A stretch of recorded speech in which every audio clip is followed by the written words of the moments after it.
He knows that he put that in Pharaoh and put the desire in you to get up, get moving, and change this, because he knew you would answer his call. So, you remember that when you're going down this road. You too are anointed to do exactly what you're doing. So, I thank you so much for that. Thank you so much. And, and I like to share my little testimony every now and then, where I'll tell you, having experienced the traumas I've experienced in my own personal life. And, you go through things and you wonder, is God really God? Is he really there? Does Jesus really exist? Like, having question your spirituality and things like that. But one thing I will tell you is that if ever in my life I've ever had questions over this past year, I have no doubts no further.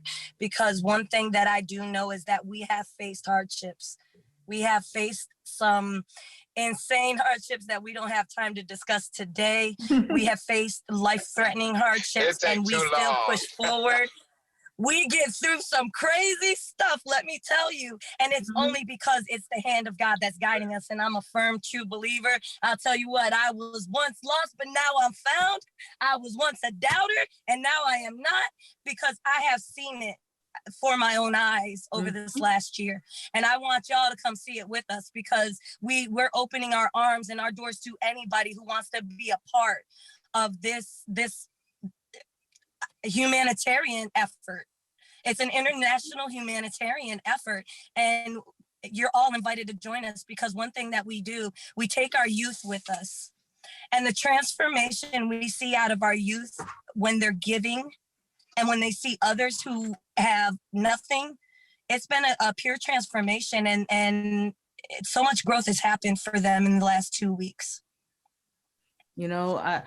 I want to bring my daughters and my husband to there, so we can help, because as Christians, that is what I am, is a Christian, and I make no bones about it. I'm a very proud Christian, and I believe that the God of Abraham and Joseph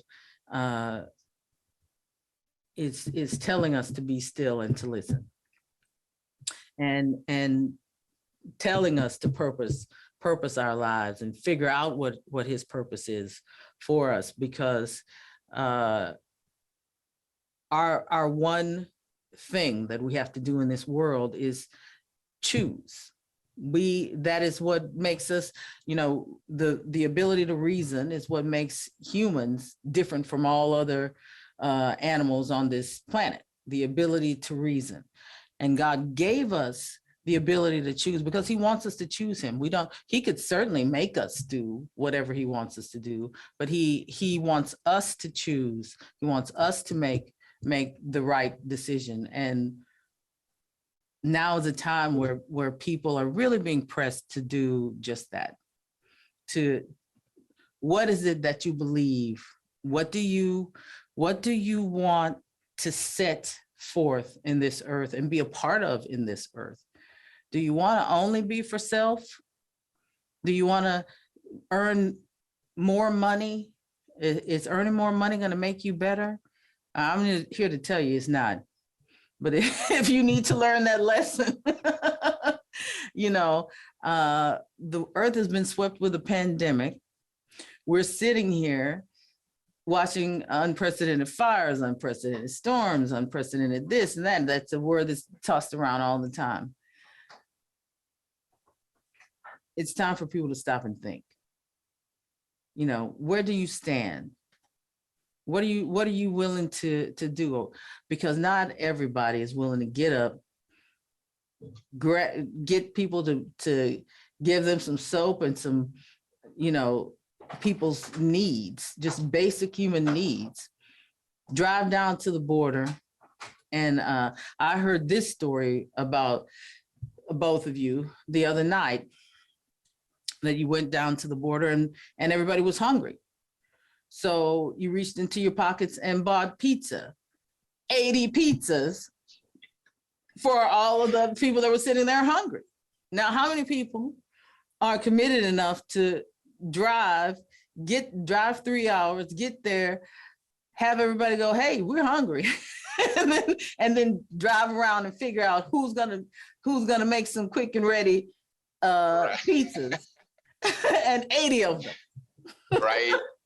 I can tell you, you're 100% correct, because it does take a special heart, but I do believe that all of us have it in us. We do. And I believe that, and I believe that, you know, we get so caught up in our personal lives and self, and, well, I can't afford that, or I can't do this, but I can tell you that every single one of us can do something to further along, and not only this mission, but other missions and causes that are dear to your heart.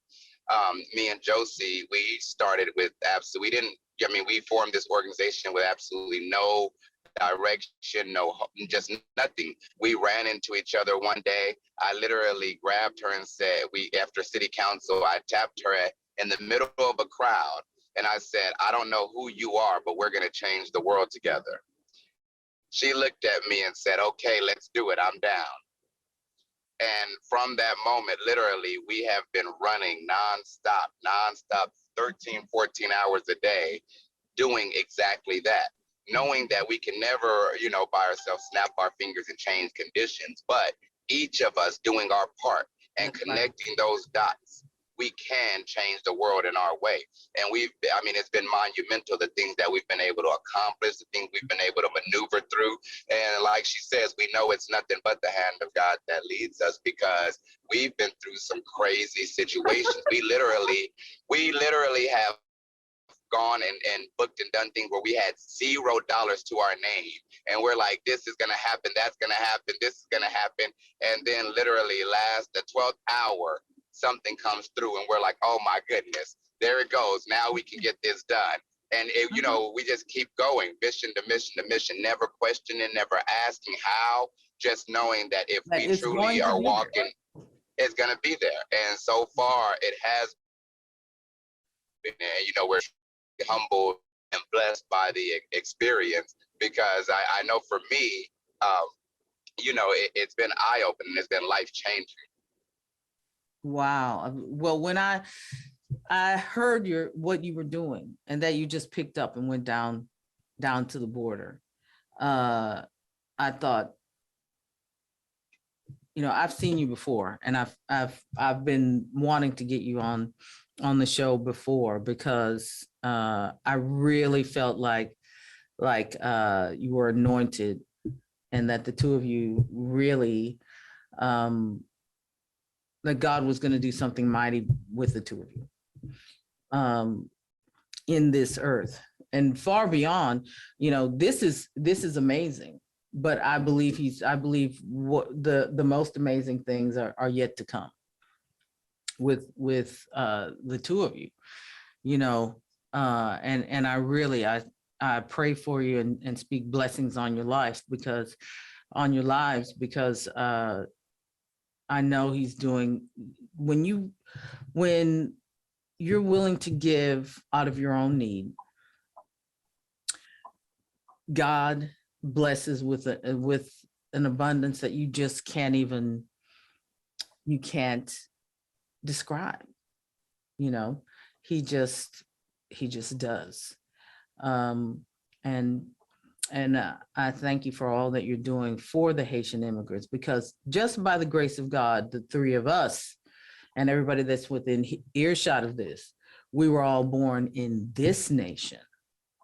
Had we been born further south, we could be the very ones at the border. I think that's something that's important that people don't realize. And in our work, I try to always remind myself of that, and it keeps me humble, is the fact that anytime anybody that we're servicing, anybody that we're helping, anybody that there's the only difference between us is one or two circumstances. It's always knowing that, imagine yourself on that other side. That's so right. When people ask me, like, why would you go down there and risk your life? You go down there, you're crossing into dangerous territories, you're helping people you know absolutely nothing about. And the bottom line to me is, All I have to do is put myself in their position, and that answer becomes clear. Because if I was sitting there and I was naked, I would want someone to clothe me. If I was hungry, I would want someone to have compassion enough to feed me. And so that for us is the simple answer. We don't have to know, like I said, it's not about legalities for us. It's not about geographical locations for us. It's about, if we were in that position, would we want others to just walk by and say, well, you don't belong here? Or would we want somebody to reach into their heart and say, you know what, let me do what I can to help another human being from suffering? And, you know, remember this when people are asking you, because I've had people in my day job, I work with Texas Kidney Foundation. And I've had people ask me when we're going into poor zip codes and stuff, I've had people ask me, well, why? Why would you're risking your life? You could get hurt, you could get this. And I always tell them the same thing. So I encourage you to tell them this too. I travel with angels. I'm doing this because God put me on this earth to do this very thing. I'm not afraid of the people that I serve. I know the love that they have for their families and their children. Those people walked 6 months. I know doggone well they didn't walk 6 months so they could come and beat Pharaoh down. Exactly. I don't think that's the case at all. Like, why would you even ask me such an asinine question? You know? They want to beat Pharaoh down on the dominoes table. Yeah, I'm getting on that dominoes table next time we're over there. You know, like they didn't come down here to start problems. Yeah, they came here because they're seeking a better life for their families and their children and for themselves. You know, that's called desperation, to walk 6 months, you know, to journey 6 months. I mean, that in and of itself is a story. And to have 60,000 more people on the way. And if you hear the stories of what they go through on these journeys, I mean, it's really heartbreaking. A lot of them don't even make it through the journey. A friend of mine that was with me earlier was just telling me a report of bodies that they're finding through this jungle that they have to cross through. And they've been finding bodies there because people aren't making it through the jungle.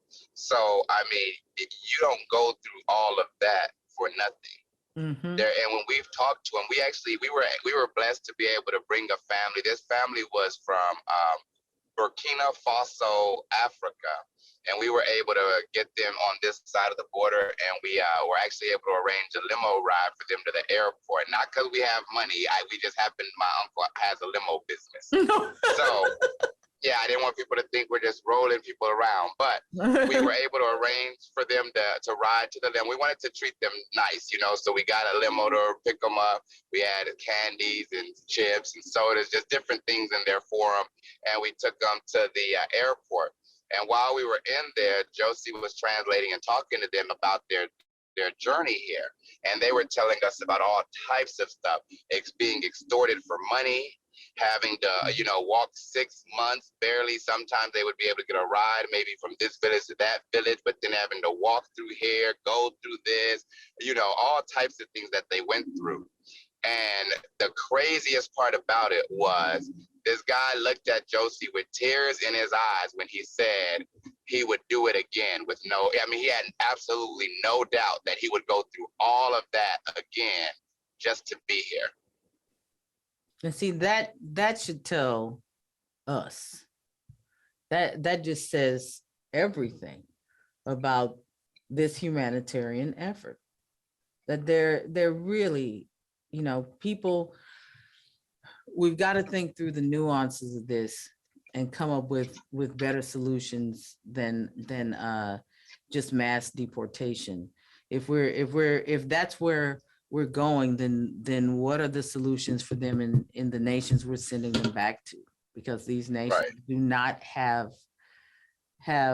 anything. Well, So I'll we're give you a actually little bit. working. I'll give on Haiti. I'll actually give you a little bit that most people have absolutely no idea about when they talk about Haiti and the destabilization and them being a poor country. So, back when slavery was going on, when it was prominent, not only in America but also in other countries, Haiti was one of the first countries that recognized that. First off, was in total, disagreements with it. They thought it was an abhorrent practice, but they also offered any slave that made it to Haitian shores freedom. So any slave that made it to Haitian shores, they would not turn you back over to your government if they came looking for you. And you would, in fact, become a Haitian citizen and able to live and work in the country. So at the end of slavery, and I don't want to give you years because I'd be all off on that. But towards the end of slavery, a lot of these countries, the powers that be, got around and they went to Haiti and they basically forced Haiti under threat of war to sign into an agreement with them, whereas Haiti owed them trillions of dollars in today's money in reparations for the property that they had stolen from these countries. So Haiti pays large sums of money to different countries for these reparations for stealing their slaves from them. So when we talk about how poor Haiti is, and you talk about how I'm definitely. A lot of people don't know that, but yeah, it's definitely, that's history.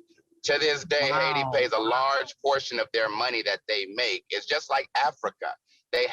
They're rich in land and in product, but they're poor because everyone is taking from them. And so they pay large sums of money to these other countries just for the right for these countries not to come in and take their country by force.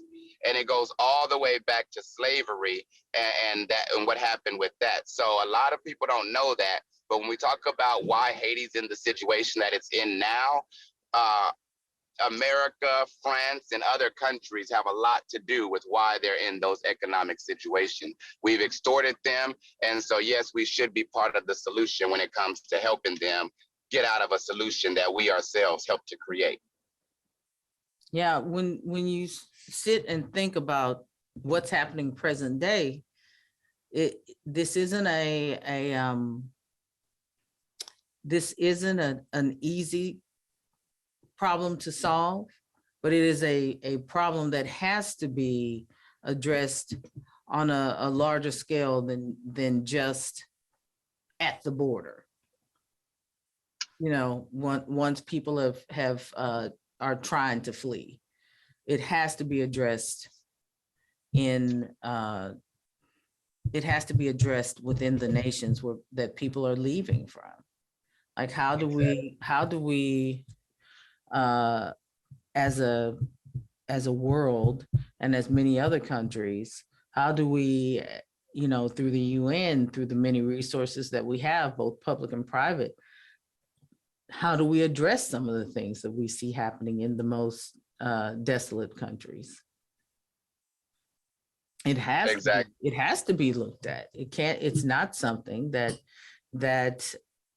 should be left to this, because here we are, we had the same argument about the borders with the Republican administration, the previous Republican administration. We have the same argument right now with the Democratic administration. So this isn't about politics. It's not about red or blue, because hunger, fear, and being violated has no color. It is not red and it is not blue.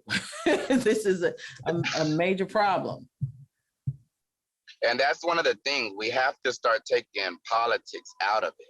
Exactly. That's one of the things that damages everything. This is a humanitarian issue, a humanitarian crisis that we're dealing with, and it's being ignored and neglected because of the politics that are behind it. We have to stop looking at red and blue and start looking at me and you. Oh, I love that. Stop looking at red and blue and start looking at me and you, because that is 100% what has to happen in order for us to address the issue of the human beings that are there waiting, you know, bated breath on what's going to happen to them next. And then how do we keep them safe and give them the things that they need, and maintain what we need too. You know, I don't see where there's so much of a conflict there. It's to me, this is something that we should be able to sit down and think through the nuances of this and come up with a viable solution. I mean, and there's got to be one, especially because a lot of the people that we talk to, they're not looking for any sort of a handout. These people want to work. They want their papers so that they can get to work and provide for their families. A lot of them have already come from being able to do that and doing that before. They're not, you know, coming over and trying to leech off any system. They don't care whether they're working here, whether they're working there. They just want to be able to get to work so that they can provide some type of a living for their family that's more stable than what they've had. And that's, you know, that's what you know, many of the things that as you said earlier, the very things we believe in: hard work, ingenuity, taking agency for yourself, being willing to stand up for yourself and do the right thing for your family. We believe in all that stuff. And we've got people that are just begging us to let them in so that they can do that very thing within the borders of this nation. So we've got to be able to think through this problem. It's a difficult problem, but it is one that is worth putting our heads together for. Josey and Pharaoh, thank you for being with us today. And please tell our audience where they can find you and how they can find you. Thank you so much. You can find us on Facebook, generally on Uniting America Outreach or Reliable Revolutionaries, or you can find us at Pharaoh Clark and Josey Garcia on Facebook. We have a GoFundMe right now if anybody's interested in supporting our efforts or investing in our humanitarian relief efforts. Our GoFundMe is UAO, Uniting America Outreach, Haitian Humanitarian Relief Fund. And you'll find that on the GoFundMe. And you can visit our website, www.unitingamericaaoutreach.org. And on there, there's also a donate button and videos and photos of things that we have been doing. One thing that we're trying to improve on is Pharaoh and I are a little bit older, you know, than most. And social media and keeping the information out there, we're trying to get better with, because we're just out there on the ground. We're out there doing the work, but we know in order for everybody to know what's going on, we have to be on point with social media. So we've been working our butts off for the last couple of days to make sure that we're getting everything out there, but you can see updates on our website right now. Well, and also if you want to send, do we have our address on there if they want to ship something? Yes, absolutely. Our business address, we have an office downtown, 110 East Houston Street, 7th floor, box 176. And the zip code for that, San Antonio, 78205. Or you can send to our headquarters at 147 Drew Avenue. Zip code is 78220. And you've been listening to On the Record with Tiffany, which appears on 9:30 a.m. The Answer, and on TAN TV, that's TAN with 2 A's, the African American Network. And thank you, Pharaoh and Josey, for all of the great work that you're doing. Thank you. And anybody that wants to check out what they're up to, please go to their website. And if you go to our website, you'll find them, our post, and links to their website and thank ways you so much. to fund them. All right. Thank you so much for being here. And thank you for so much. I will see you again soon. Yes, ma'am. Have a good day. Thank you. All right. You too. Bye.